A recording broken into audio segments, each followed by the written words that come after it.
여러분 안녕하세요. 세라입니다. 오늘은 어린이집에서 내 아이가 다른 친구를 악 물었을 때 어떻게 대처하는 게 좋은지 그 대처법에 대해서 말씀을 드려볼까 해요. 아마 이 영상을 봐주시는 분들 중에는 선생님께 연락을 받고 어떻게 해야 되지? 너무 지금 당황스럽고 막 어찌해야 될지 몰라서 막 인터넷을 찾아보시다가 영상을 봐주시는 분도 계실 것 같은데요. 일단 놀란 마음 조금 진정시키시고 이 영상을 끝까지 봐주세요. 저 세라가 똑 부러지게 해결해 드리겠습니다. 대부분 처음에는 선생님 연락을 받자마자 남편한테 전화를 합니다. 여보, 행복이가 누구 물었대. 어떻게 하지? 막 얘기를 하면은 남편도 일하다가 갑자기 이제 뜬금없이 전화를 받은 거잖아요. 같이 당황합니다. 그래? 왜? 막 이렇게 얘기를 하다가 막 상황을 설명하면, 어, 근데 이제 위로를 해준다시고, 애들 그럴 수도 있지. 너무 걱정하지 마. 여보 괜찮을 거야. 너무 걱정하지 마. 이제 위로만 잔뜩 합니다. 그런데 이게 실질적으로 뭐 도움이 되진 않잖아요. 일단 알아서 끊어봐. 라고 하고, 어떻게 해야 되지? 누구한테 말을 해야 되지? 고민을 하다가 이제 저 같은 경우는 친정 엄마한테 전화를 했어요. 행복이가 누구 물었대. 어떡하지? 나 미치겠다. 막 이렇게 얘기를 하면은, 막 웃으세요. 저희 엄마는 막 웃으시면서 기쁜 일도 아닌데. 야, 애들은 다 그렇게 크는 거야. 물고 노고 물리고 노고 그 별거 아니다. 애들 다 그러고 큰다. 네가 그동안 너무 쉽게 키웠지. 막 이렇게 얘기를 하시더라고요. 그래서 알았어 엄마 일단 끊어봐 라고 하고서는 이걸 어디다 물어봐야 되지? 막 고민을 하다가 이제 지인한테 전화를 했어요. 나 지금 어린이집 선생님한테 전화 받았는데 행복이가 누구 물었대. 이렇게 얘기하면 왜? 왜 물었어? 왜? 막 물어봐요. 블럭놀이 하고 있는데 친구가 같이 하자고 와가지고 블럭을 망가뜨렸나 봐. 아이고 물릴만 했네. 물릴만 했어. 더 세게 물지 그랬니? 막 이런 식으로 이제 얘기를 하세요. 근데 이 모든 것들이 저를 위로해주기 위해서 이제 하는 말씀들인데 정작 현실적인 대처에는 어떤 도움이 되지 않죠. 그리고 또 이런 말을 들으면 자꾸 이런 생각이 들어요. 이거 진짜 별일 아닌가?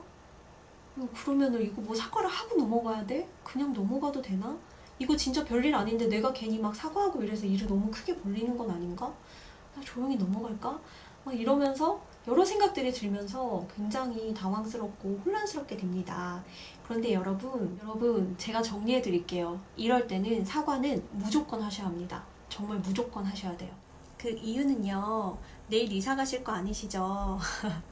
그리고 내 아이가 누군가를 물었다는 거는 말을 잘 못하는 30개월 미만의 아이일 확률이 높아요. 그렇다는 건 아이가 앞으로 어린이집을 다닐 기간이 굉장히 많이 남아있고 등 하원 시에 그 상대방 엄마를 마주칠 확률이 굉장히 높아요.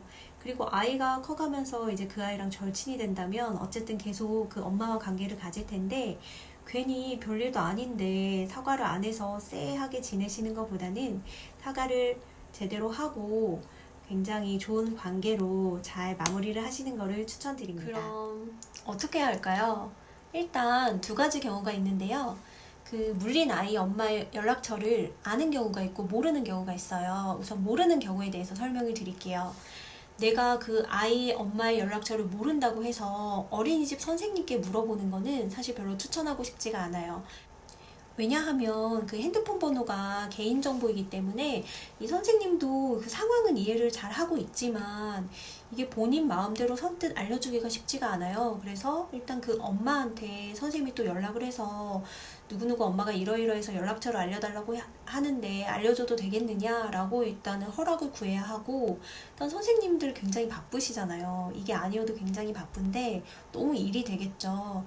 그리고 연락을 또 받은 부모 입장에서는 얘네 엄마가 이제 나에게 연락을 하려고 하는구나, 이 부분이 조금 부담스러울 수가 있어요. 그래서 저는 이 방법보다 이 방법을 더 추천을 드립니다. 일단 작은 메모지에 손편지를 적으세요.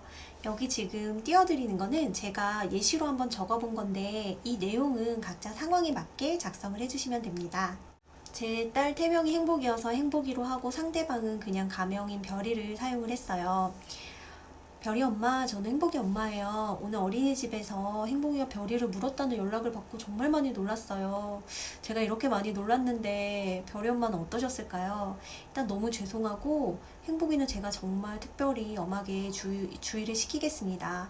아이 상태가 어떤지 몰라서 일단 약국에서 연고를 사서 같이 보내요.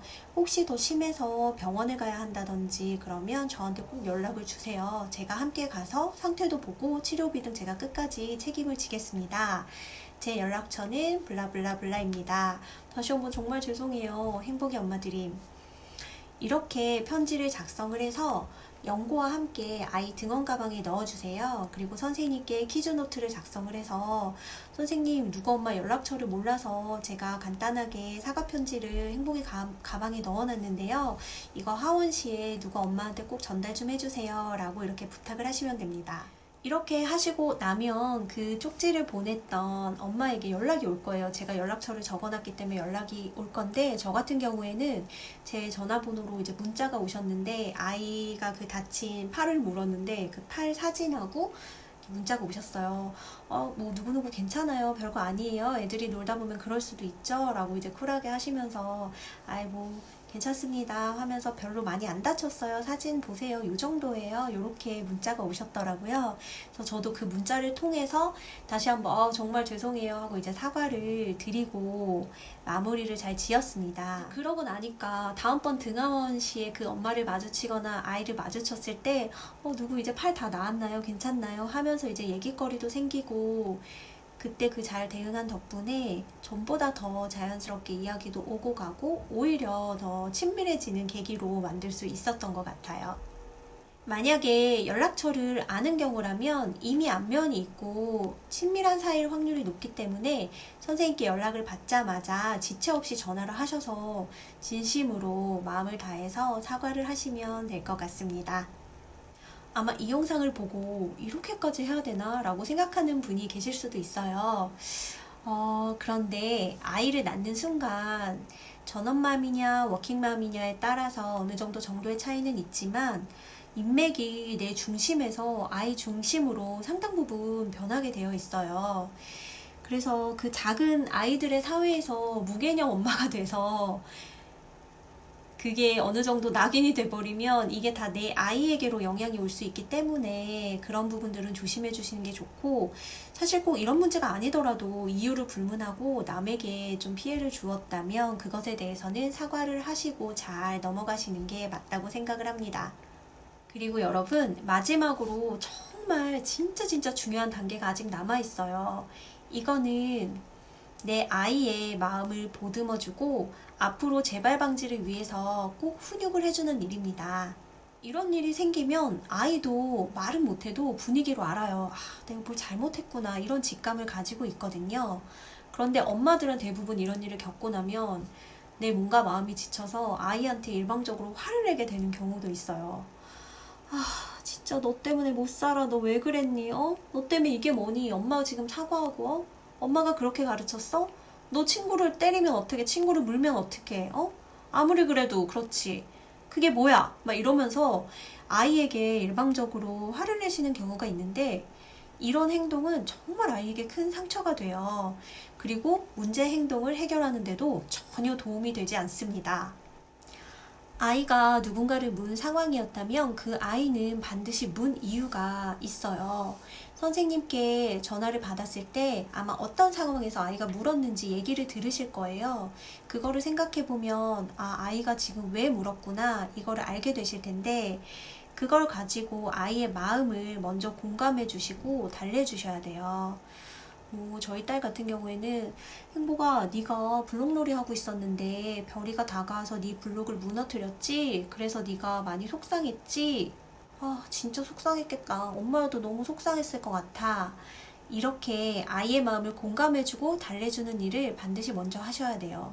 이게 없다면 그 다음 훈육도 절대 먹히지가 않습니다. 아이의 마음을 먼저 공감해 주시면 아이도 본인의 속마음을 아마 터놓을 거예요. 그런데 아이가 말을 못하는 상황이라고 해서 이 부분을 절대 그냥 지나치시면 안 돼요. 아이가 말을 못하는 상황이라도 충분히 마음을 공감해주고 그 후에 훈육을 하셔야 됩니다. 훈육을 할 때는 최대한 간단하게, 명료하게 얘기를 하셔야 돼요. 다음에 그런 상황이 되면 친구를 물면 안 돼. 친구에게 하지 마. 싫어. 라고 얘기를 하라고 간단 명료하게 얘기를 해주시고, 이도저도 안 되면 선생님 도와주세요 라고 해.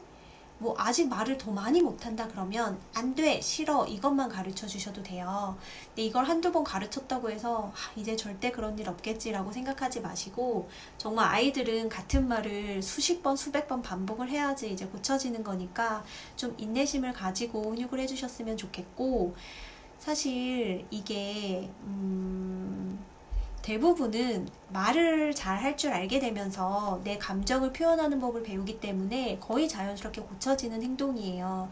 그러니까 너무 아이가 다른 아이를 물었다고 해서 내 아이한테 문제가 있는 것은 아닐까? 이런 걱정은 절대 하실 필요가 없습니다. 그리고 이거 진짜 마지막인데요. 이 일로 마음이 되게 지치셨을 거예요. 그런데 어머님들 중에는 되게 남에게 민폐 끼치기 싫어하시고 스스로 좀 바른 분일수록 굉장히 이런 일로 자책하시는 경우가 많아요. 내가 교육을 잘못했나? 내가 뭔가 잘못 가르쳤나? 내 탓인가? 막 이렇게 생각하시는 분들이 있는데 저도 그랬답니다. 절대 이거는 어머님들 잘못이 아니에요. 이거는 아이가 말을 배워가는 과정에서 감정 표현을 어떻게 할지 몰라서 생기는 그런 자연스러운 현상이니까 뭐 교육을 잘못했나, 내가 잘못 키웠나 이런 걱정은 절대 하지 마시고 그냥 자연스럽게 받아들이시고 앞으로 우리 아이와 행복하게 잘 지내시길 바랄게요. 오늘 제 얘기가 도움이 되셨다면 구독과 좋아요로 응원해주세요. 안녕.